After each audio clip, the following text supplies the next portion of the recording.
welcome to another episode of Fangirlz Review. Today we're going to be reviewing Journey into Mystery by Kieron Gillen, and to help me with this task is my good friend Harry Sayre. How are you doing today, Harry? I'm great, Fariha. I'm glad to be here. So I'm very excited about talking Journey into Mystery. So the reason you're here to help with me, you are the one who's been texting me nonstop, even though you didn't know me, who I was. You were like, Freya, Yeah, read Journey into Mystery. Freya, yeah. Journey into Mystery. And I my was reaction to was probably like, who is this person? I was the most persistent pen pal, probably the entire world. Just like, hey, how you doing? My books aren't here yet, but have you read Journey into Mystery? Because you should. I was like a traveling preacher trying to talk the good word of Journey into Mystery by Kieron Gillen. Right, and just because of you, I bought this lovely omnibus that we're going to show in a bit. Well, actually, right now, I don't know what's stopping me from showing that. That's This good. lovely omnibus. I bought it. I read it because I'm like, oh my god, this Harry person from Florida, please stop texting me. I'm going to read it, I and then will buy the book if you leave me alone. right, and then I read the book, and we're going to talk about how my feelings about it in a bit, and then we thought that, hey, how about you come to the show and help me review this, because you were the one who made me read it, so you're gonna be my partner in crime. That text I got from you asking me to be on Fangirls Assemble to talk Journey and Mystery was one of the best texts I've gotten this year, easily. It was just, Oh, it's one of my favorite Marvel books, one of my favorite shows, and hopefully I do right by y'all's quality content. So oh, you're gonna be awesome, even though this is your YouTube debut, right? this is. So I'm definitely going to be careful, make sure I don't disrupt the broadcast by any means, and just pray for a good Wi-Fi connection. Uh, So, well, I always pray, regular viewers of the show will know, like, the Wi-Fi connections at my household is disrupted so often that, and even for some reason, anytime I'm recording, I don't know what happens. Thor and Loki is fighting outside. There is a storm, and my Wi-Fi drops off. you Guys, if know, this happens, just keep looking at Harry for a little bit, and then I'll be back, and Harry will keep you entertained with his improv skills. oh boy, yeah, all my improv skills that I've never cultivated. I will say I have a hurricane. We have a hurricane in Florida coming in about a day or two, so this might be the last time any record of me will ever come out. This might be it for me. We don't know.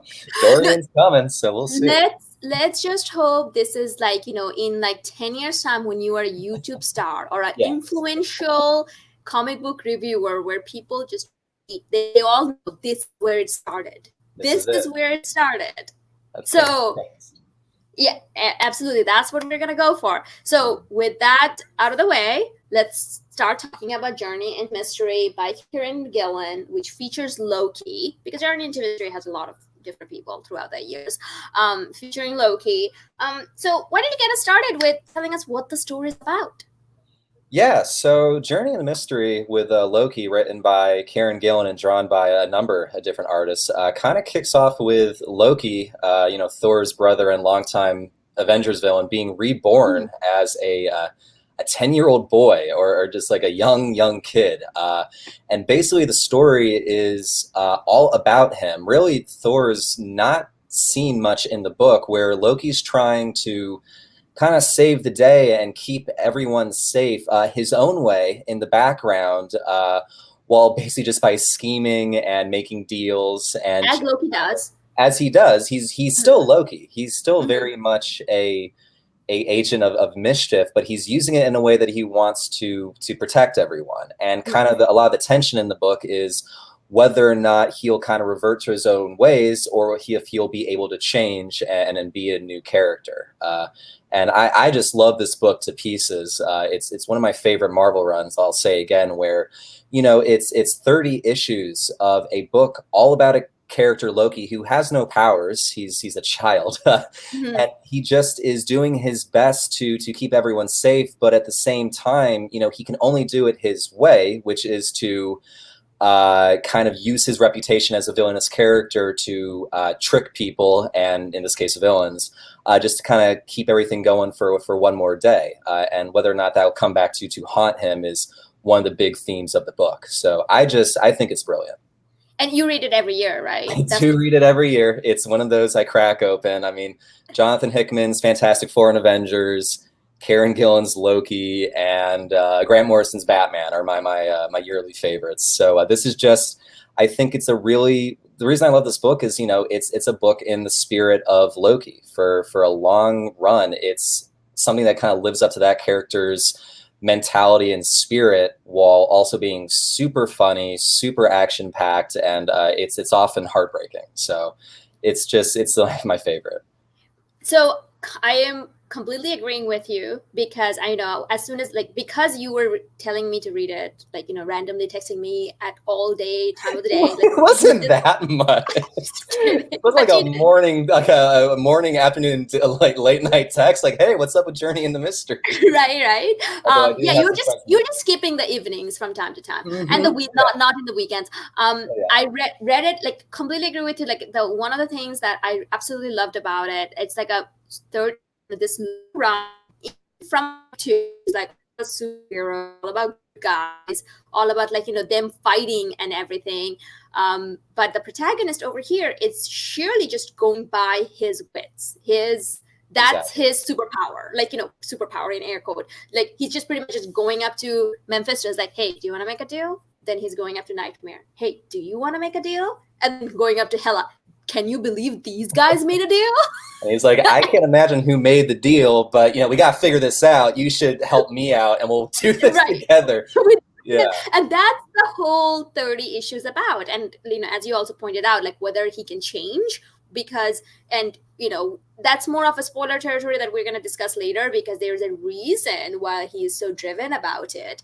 And it's about, like, a 4 feet 4 inch 10-year-old boy who is a god, a god of mischief, but he's, 10-year-old boy just going around doing things, like, just being mischievous. And every arc builds upon, like, there's little clues and little plot points that are Kieron Gillen so expertly kind of introduces, that all comes together at the end. It very much. Go for it, sorry.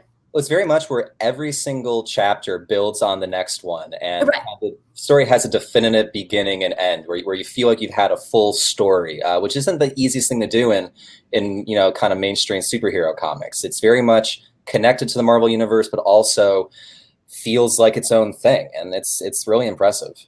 Right, and the thing is, like, even during this run, there was, I mean, we're going to talk about all the things that you need to do before the run happens, but during the run, like, Mad Fraction Sphere itself happening, something to do with New Mutants happening, that's, crosses over here.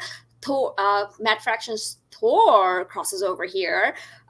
It just, like, nonstop. But the thing is, you can be like, rest of Marvel Universe doesn't exist. This is the only thing I'm going to be looking at. You're good to go. You're still good to go. And I completely agree with that. I think just the way he kind of weaves in continuity without it letting it get in the way, and kind of uses it for his own advantage, is one of my favorite things about this run. I think it's a very deft touch that he brings to the series, Kieron Gillen, that is.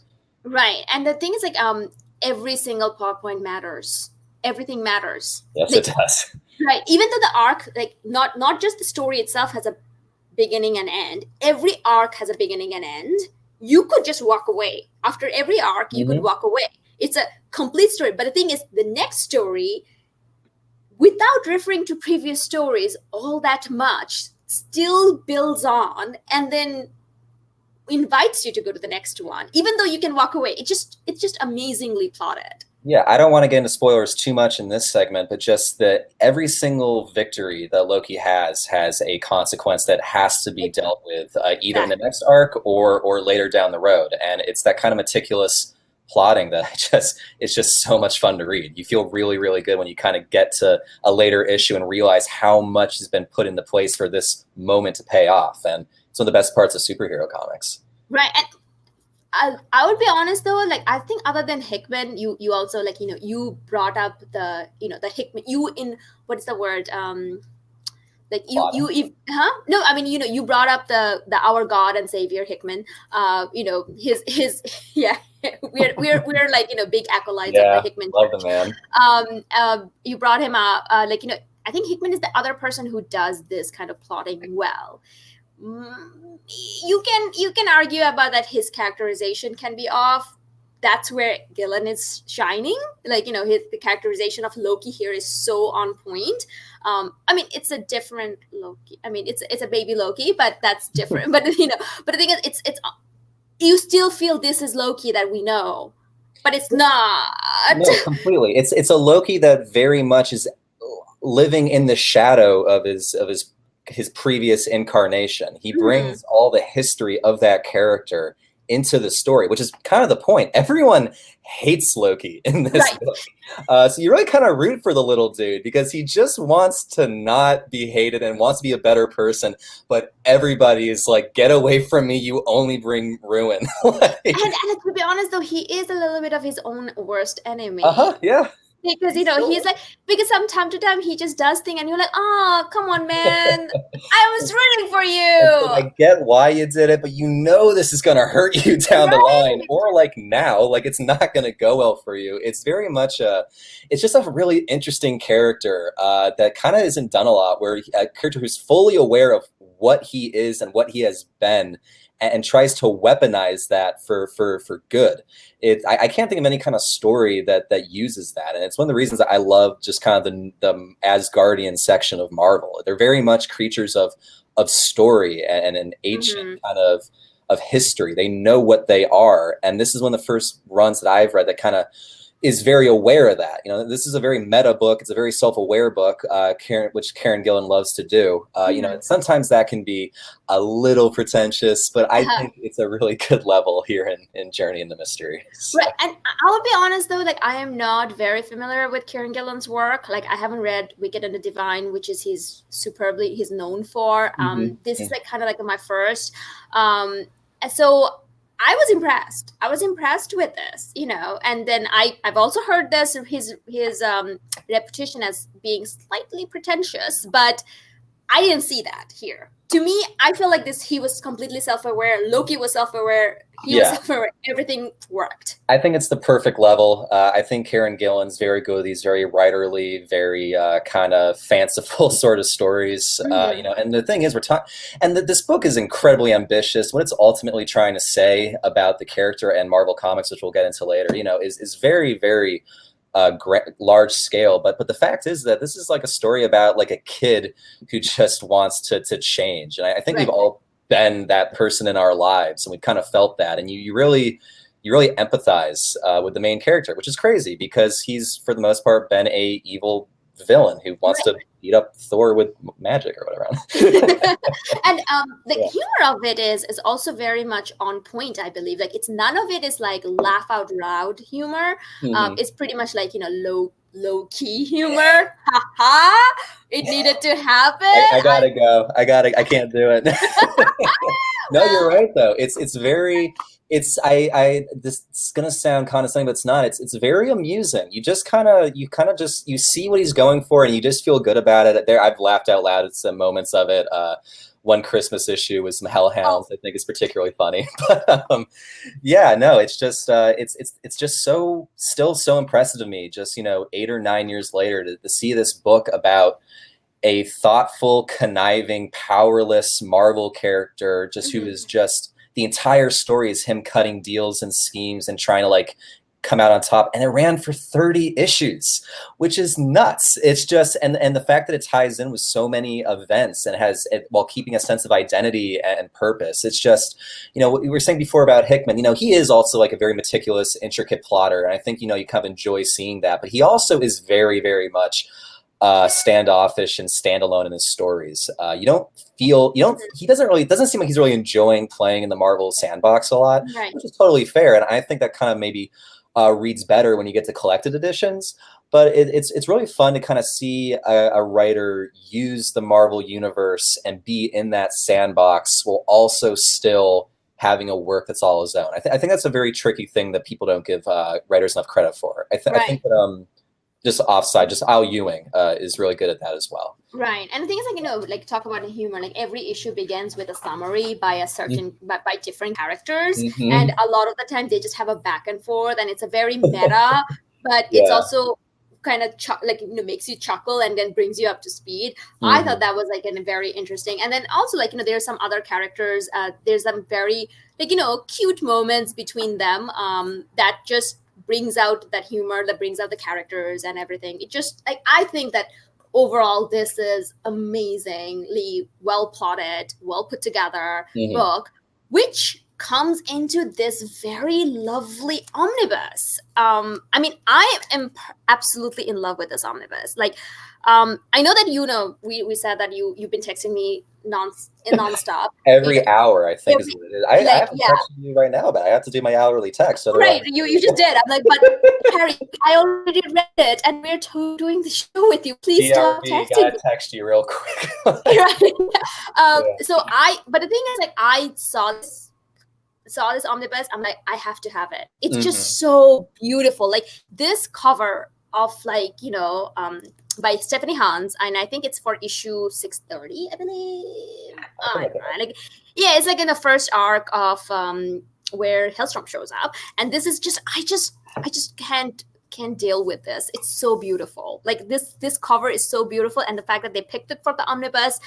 It's and the whole thing is green, like Loki green. It's just amazing. And this is like the perfect size of omnibus that I love. 100%. Some of the omnibus that Marvel's distinguished competition DC puts out, I'm just like, oh my god, oh yes, I know, like stop. But this is like a perfect size that you want to read like over over a day, like over a weekend. You just sit down and read, and it's like opens really well. All the issues are in chronological order.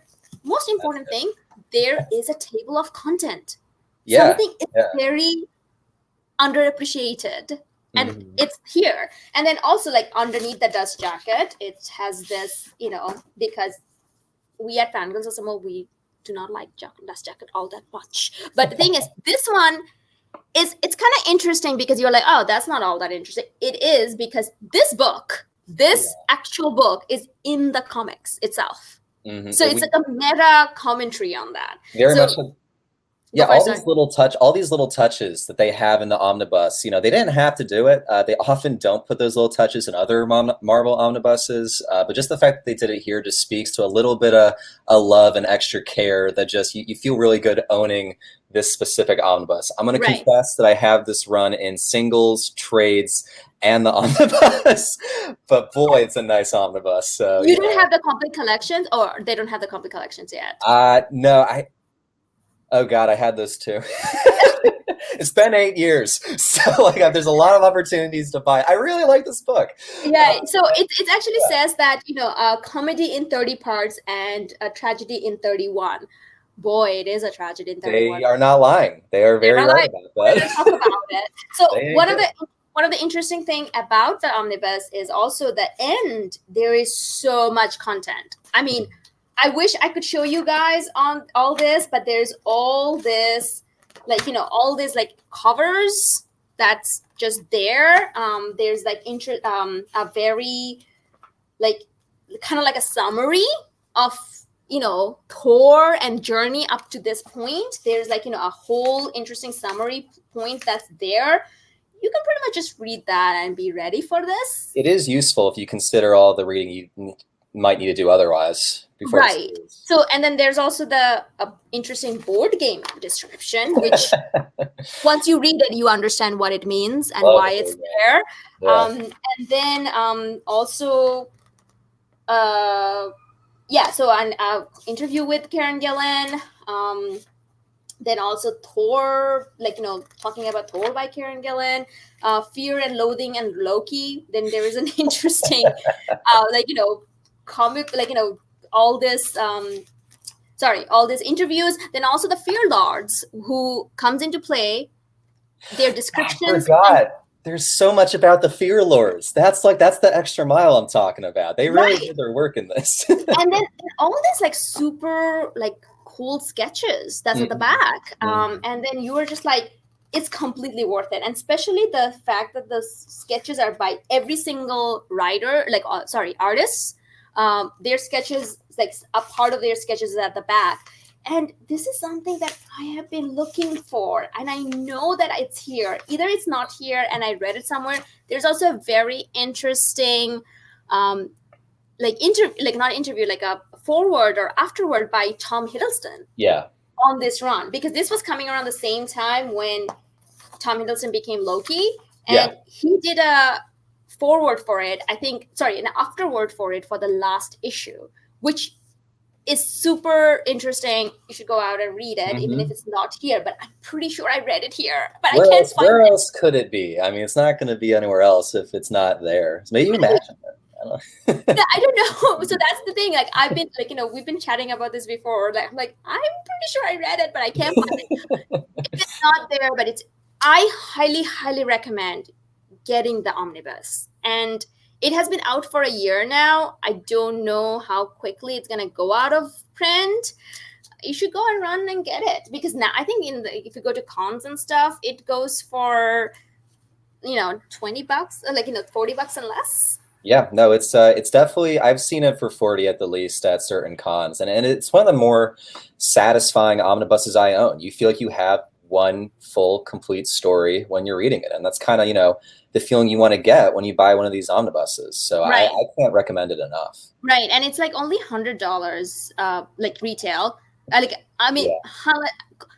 like $150 omnibus, which are like giant, and you're like, what is this I'm doing with my life? So see, but these ones, like it's like $100 retail, but at cons you can get it for $40 or less. So I do recommend getting this. Oh, I love this omnibus so much. But anyway, so we did talk about this, but the thing is, do you feel the story is standalone? Because I feel like before this, there's some pre-reading requires, but this omnibus actually has a summary at the end. It does, and honestly, that summary should get you through if you need it.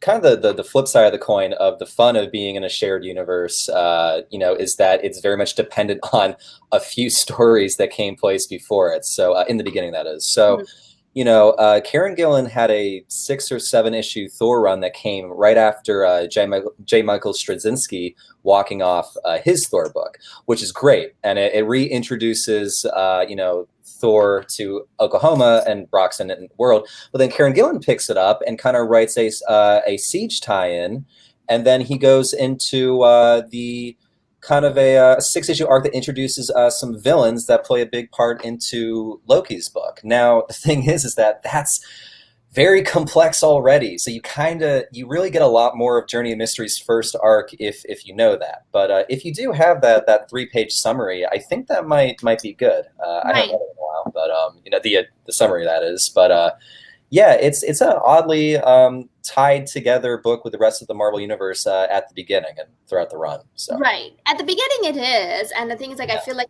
if you have read that, it kind of gives you, like you said, a little bit more satisfaction. But as you're reading it could be just that.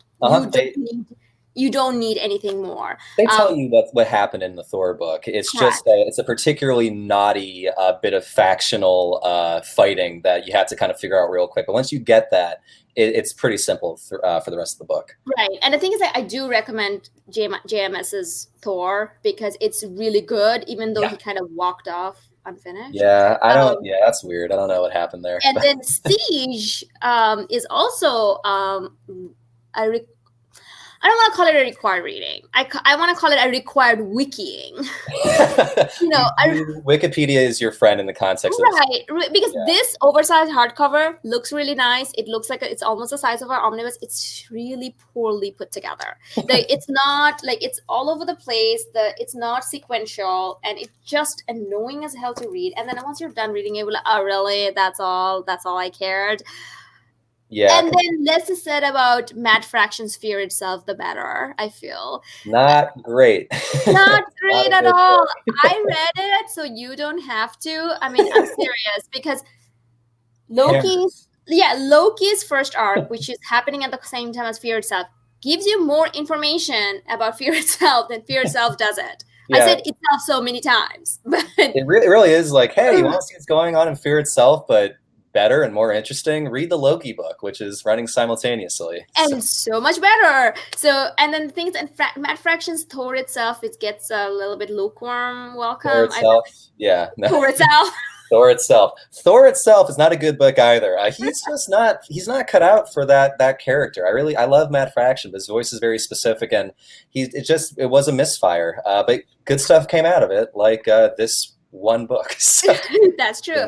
And also then later on, Jason Aaron takes over, which is a thing of its own.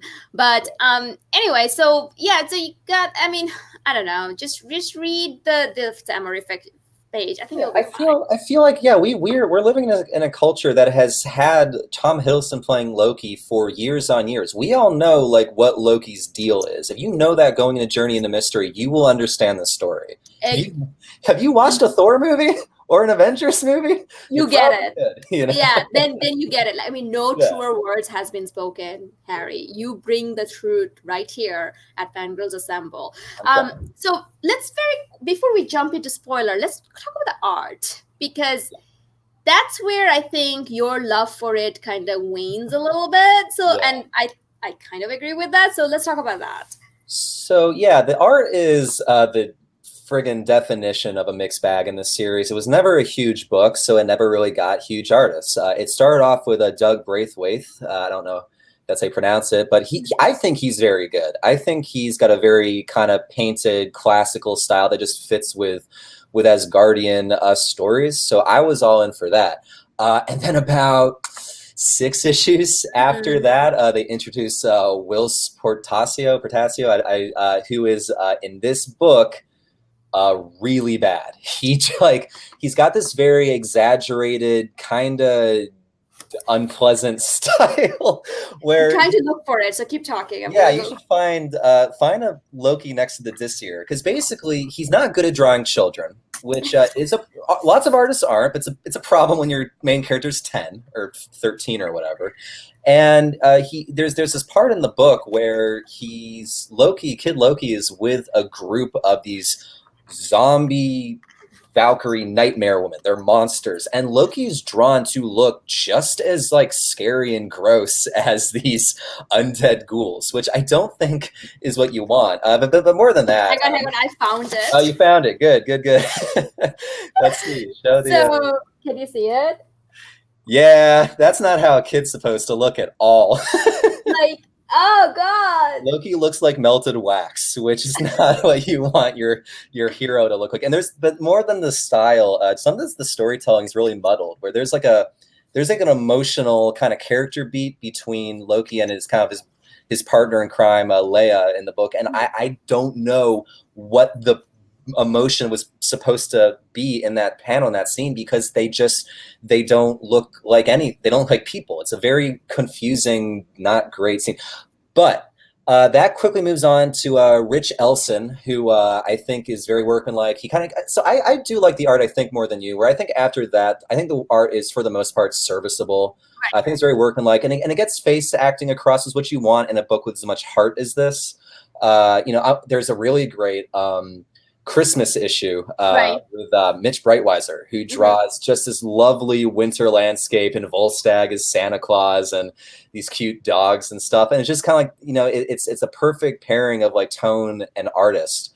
And then, kind of goes with Rich Elson for a while, but then the last issue, as we talked about, and no spoilers yet, but it's drawn by the cover artist for half the run, Stephanie Hans, who did this cover. But I don't want to show the other one because it's gonna be spoilery. But she came back just for that one issue. Perfect issue. It is the most beautiful thing. It's the most beautiful the book's ever been. It is a gorgeous, painterly, heartbreaking issue. The emotion in each of those panels is so powerful for why this book is, and so good, and it's why this book ends so well. If she was the artist for the whole run, I think a lot more people would be talking about this book. I adore it. Like, I mean, I was like, when I got to that last issue, because so many things happen, and the emotions running all-time high. Yeah. But that seeing that art brings it home. And seeing that art like makes the whole omnibus worth it. Buying the omnibus just for that one issue is worth it. And just like you, I'm like, oh my God, why didn't she did this the whole time? I don't know if they had discovered her yet, because she did the second half of the book's covers, which are just incredible. So, and now she's doing Die with Kieron Gillen, which is also gorgeous. It's so good. Yeah. So I think this is where their partnership began. But yes, so I mean, the art wise, it's kind of like a mixed bag in the beginning. Serviceable. That one part which you talked about is not good, but the end, it just brings it all home, and you forgive that. You forgive all the other art because of that. But I mean, so that's kind of our overview of this.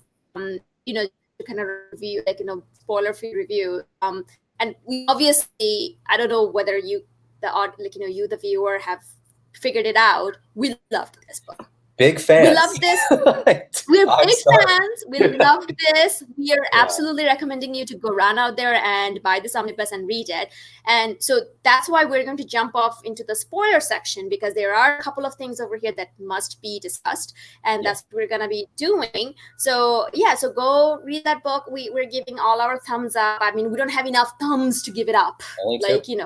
Only you have two, I have two, so 4 of us, 4 thumbs up. So go to read that, and then you can come back and hear our talk. You already read it and loved it. Well, let's continue to talk about this. So what, we want to. So okay. So with that out of the way, spoiler.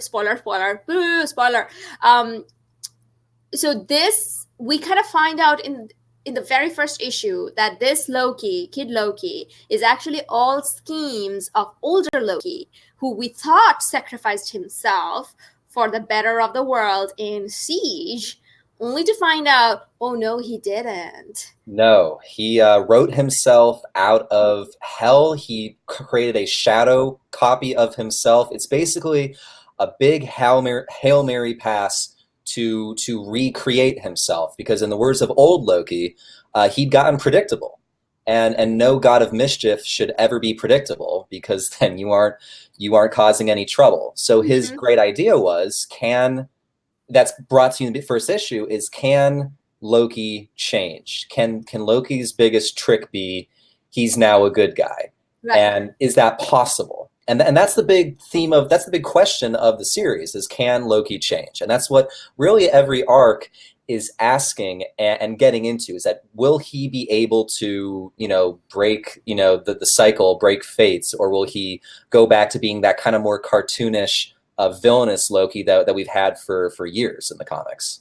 Right. And the thing is, one thing so does the older Loki says that I would rather die than change? Yep. So he was not interested in change, was he? I mean, I'm a little. Well, I think it's more like he would literally rather sacrifice him and die than not change.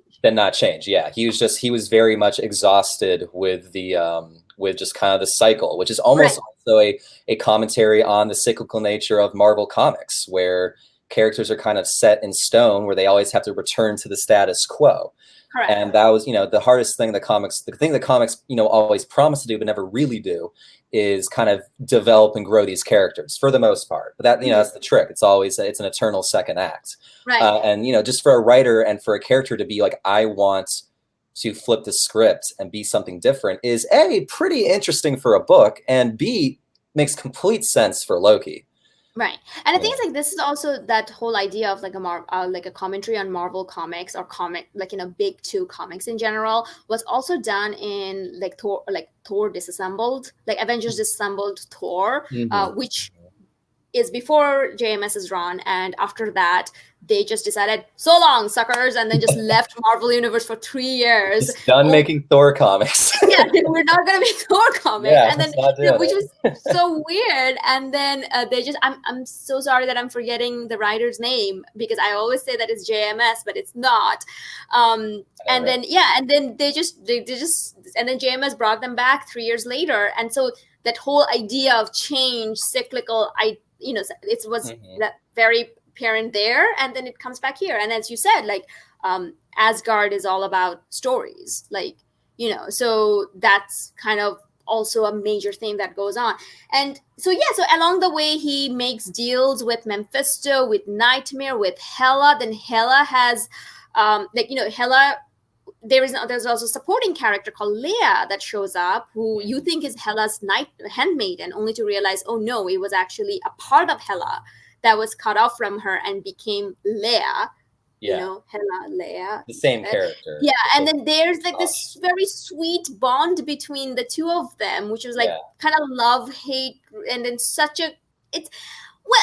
though you feel a little weird that, hey, these are 10-year-olds, what's going on? But you can't help be like, aw. It's sweet. They're like kids. And they might be 13. I don't know if they're 10. I just always... No, they're 10. Okay. He said, I remember that. Gotcha. It's very much like just a kind of a friendly, like kind of like a sweet relationship where it's like almost a crush. And this is, by the way, just an offshoot. This is like one of the most Tumblr-ass comics that were ever being put out at the time. Tumblr was going off about Loki and Leia, which is fun in retrospect, seeing where Kieron Gillen's gone his career being Tumblr king. But so it's just kind of like, it's a very sweet story with those two, and just kind of like, it's kind of revealed that Leia, that spoilers, that at the end that Leia is, possibly, a version of Hela that's been sent to the past and has grown and become the adult that's interacting in the story, kind of like creating one big cycle. Right. Hard spoilers, but and that's also like, because that was a revelation that you were like, whoa, what? Mm-hmm. So that's kind of happens in last issue. So we're gonna go into that a little bit later. Yeah, that's right, but so that kind of keeps on happening and all of that, and then Mephisto becomes the star.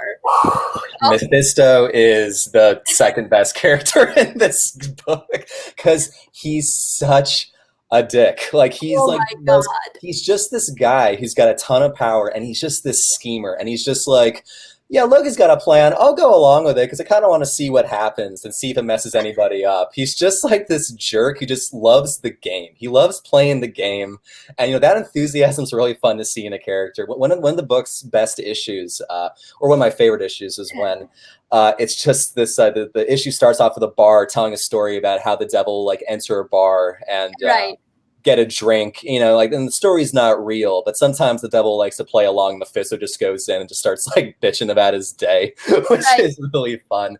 And he ultimately kind of ends up being a very significant threat in the series.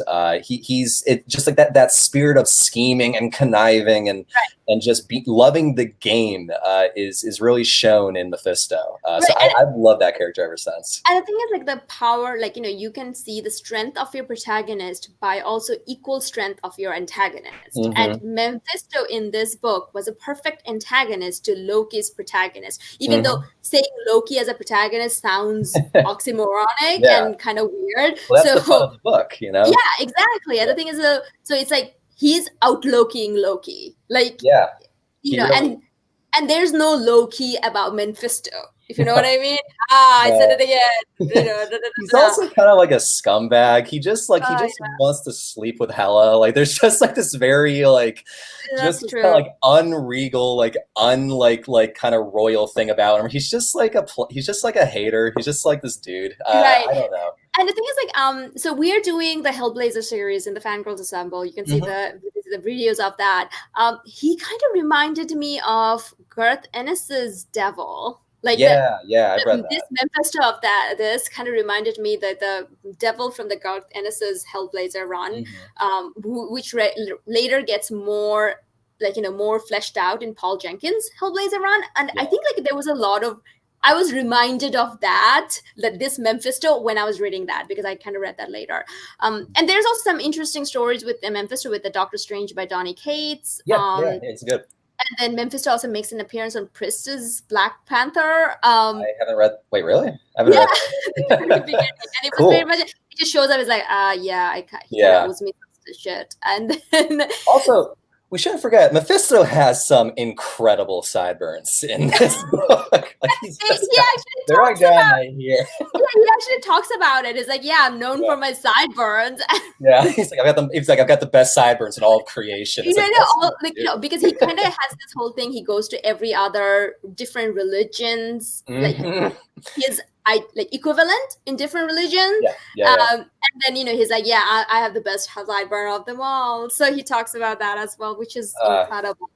That issue is so good when he just goes to like hell and heaven is just like playing the games and just like seeing like how fear itself is going to shake at him, whether he can get ahead. It's just I believe like hell is like the throne of Satan is like the Jesus's cross where he got crucified said Inri on it. I really hope I got that right. Anyway, but yeah, it's just like he just makes that book really fun. Like there's like a fun to this book, right? And he's providing that, which is like so, and then also like we need to also talk about the misogynist like subplot of the Desire, which is like oh god. Well, on reread, man, they get brutalized. They get it so bad in this series because kind of the reveal, and because when the book first started, they in his Thor run, his Thor arc, the Disir are just these monsters that are alluding to some kind of tragedy, and they're these flesh eaters, and it's kind of that you kind of like learn to empathize with them and kind of feel for them as the book goes on, which is crazy because they are monsters that eat Asgardians, like they are bad dudes. But it's revealed, by the end that, they're not so much, the reason they were cursed in the first place wasn't because, they ate flesh. It's because they broke the vow to Thor's grandfather, Bor, and like broke their handmaiden promise and decided to like enjoy their lives and like sleep with people. Right. So he made that flesh eating literal, which I think is brilliant, but it's also like kind of heartbreaking. They're very, very tragic characters. Right. And then it kind of also goes to shows that Odin, Bor, like, this Norse mythology, like they're a whole bunch of like assholes and jerks and stuff, which is a very rampant though, because I don't know whether I kind of like it though, because Odin is always very, accepting of Loki's gender change. But then time to time, he just becomes this raging misogynist. And, in Journey in the Mystery or just in the comics in general? In comics in general, like in Marvel comics in general. Aaron's one. Right, and the thing is like also like Heathen, the book that by Natasha Alterici, he's like the main antagonist over there, also because of his misogynist behaviors. Like it's like like what you slept with her? Oh, okay, I'm gonna curse you. And it's like god, kind of petty, Odin. I mean, I think the purpose of that, and I don't know if it was like a conscious thing, but it definitely seems to be, at least in a lot of these books, is that starting with JMS's Thor run, kind of like the whole idea was those breaking cycles and a new Ragnarok's been averted, and we're this is a new age. And I think to kind of amplify that is kind of paint, Odin and Bor and all the old ways as, being some things that had real fucking problems. And now for change to show that in more progressive and, a more fair, dynamics among women and men, Oh, that's a very interesting point. I did not think about it. Oh, wow. Okay. Yeah, I think you gotta, if you want to have Jane Foster Thor kind of stand out even more, you gotta paint the old guard as being kind of an asshole, which also fits for Odin and just mythology. Like they're gods, they're not good people. Right. Okay. Yeah, and the thing is that Bor was a real Bor. I'm gonna say. Yeah, Bor sucks. Oh, Bor was a Bor. Yeah, Bor was a real Bor. Like, it runs 5 stars to that too. Yeah, I kind of did Loki and then Bor thing, and so that kind of like is as a running theme, like that's kind of as B plot that's kind of happening with Loki's A plot and stuff. So which all culminates into the very last issue, because we talked about that this is a 30 parts of comedy and 131st part of tragedy. This is where the tragedy happens because, as you said before, that every one of his scheme has consequences. And it all comes down to Mephisto finally getting an upper hand and figuring out that this MacGuffin, this crown thing, MacGuffin, whatever I call it, that Loki has been bartering, trading, and doing all of this. If he gets a hang of it, he's going to become unstoppable. Yeah.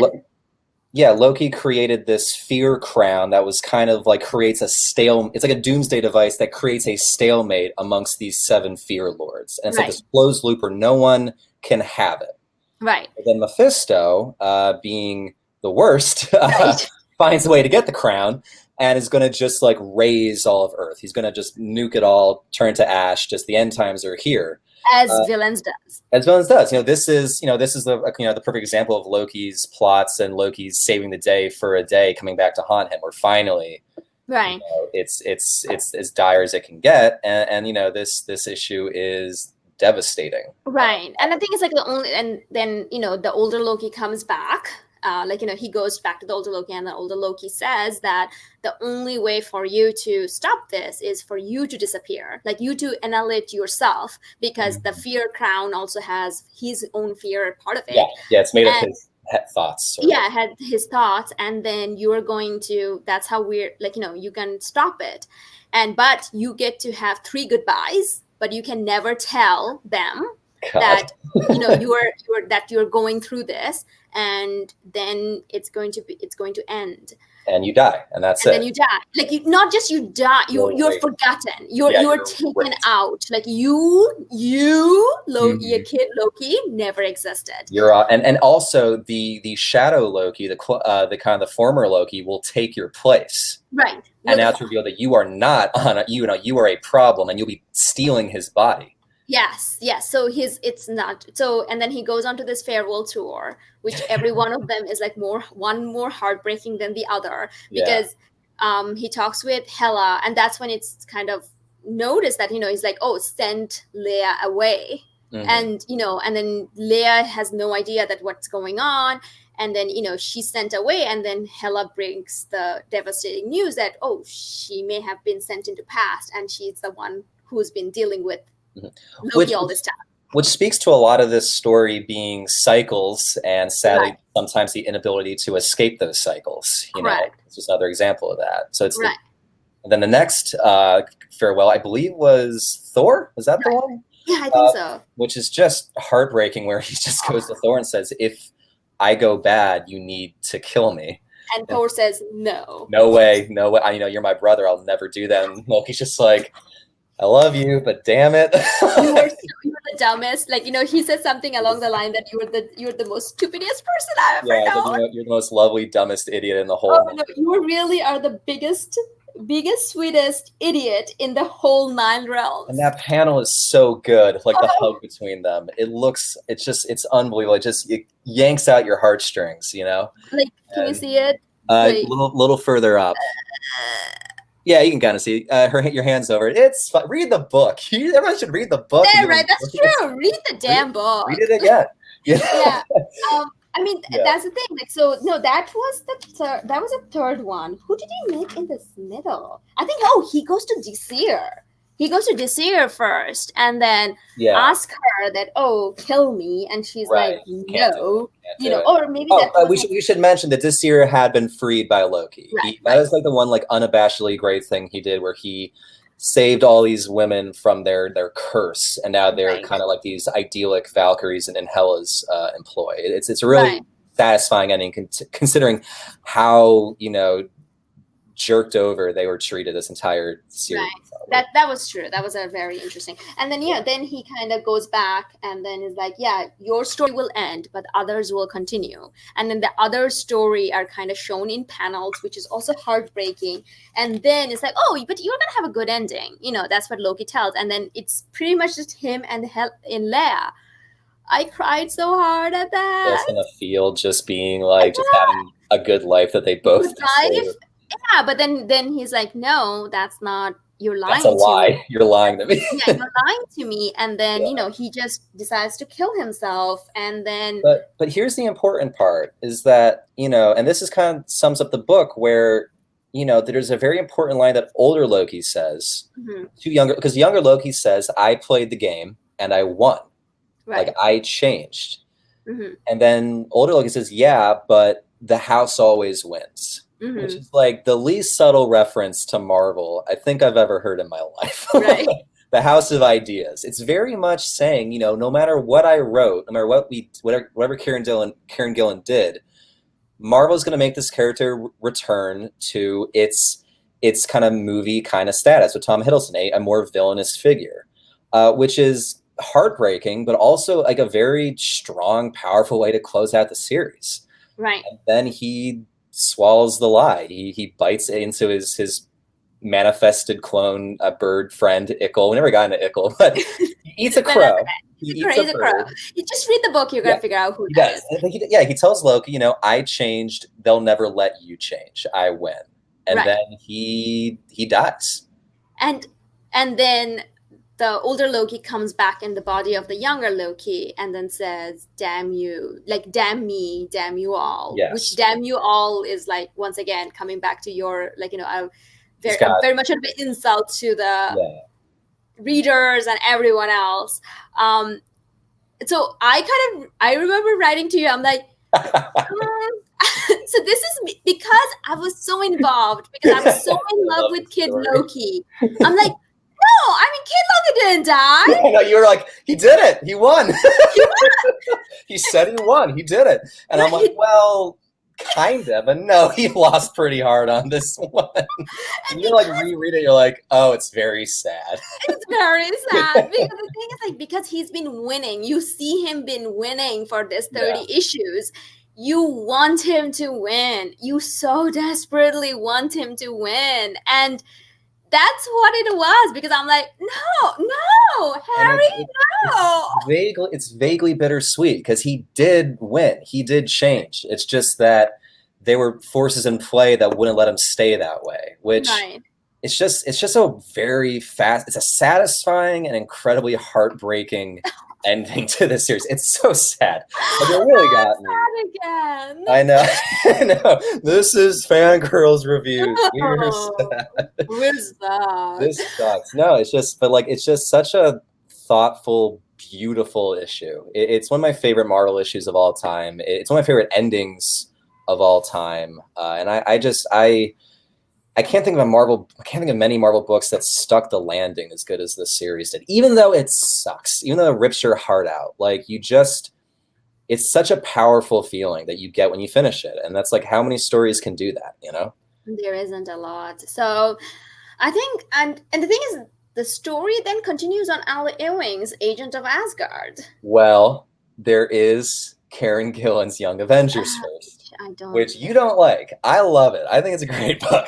But you know what? We're going to come back to talk about those. We're going to come back to talk about both of them. So because this kind of continues on. Yeah, Young Avengers is something of a bridge series where Loki's in it. Kid Loki's in it, but it's also about much more than Kid Loki. But Kid Loki is, because as you know, he is evil or he's antagonistic, but no one else in that book knows that. So there's like there's a tension there that just is so strong, where there's a snake in the grass and you can't do anything about it. And I know you didn't love it. I think it's really strong, but we can tackle that some more time. And then Al Ewing's book, which you love. Right. Yeah. It kind of continues on. Because the thing is that the whole thing that Loki did this, Loki's the only one who knows about this. No one else knows. And that kind of all gets unraveled later on, which we're going to come back to talk about at a later date. But thank you so much for joining me for today and to talk about this. This was amazing. Yes, this was one of the best 50 plus minutes I've had in a while. I love this book. I really think everyone should read it. It's just one of those, there are so many great runs in comics, but this is just one of those that just feels classically Marvel and classically Loki in a way that nothing else is like. And I think, it's one of those things where we're kind of fortunate to get a book like this. We're so blessed and so fortunate. But like, oh my God, hashtag blessed, everyone. Hashtag blessed. But no, it's just everyone should read this. If you like Thor, if you like Asgardian stuff, if you like just the tension of Loki, the character, where you're not quite sure which way he's going to go and what the outcome's going to be. This is a book that just understands that perfectly, and it's amazing. I love it.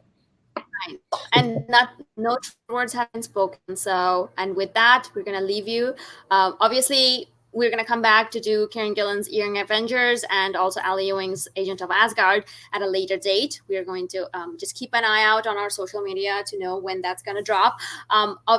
and Hoxbox, our Hicksman report continues. We're going to come back tomorrow to talk about Hawks 4.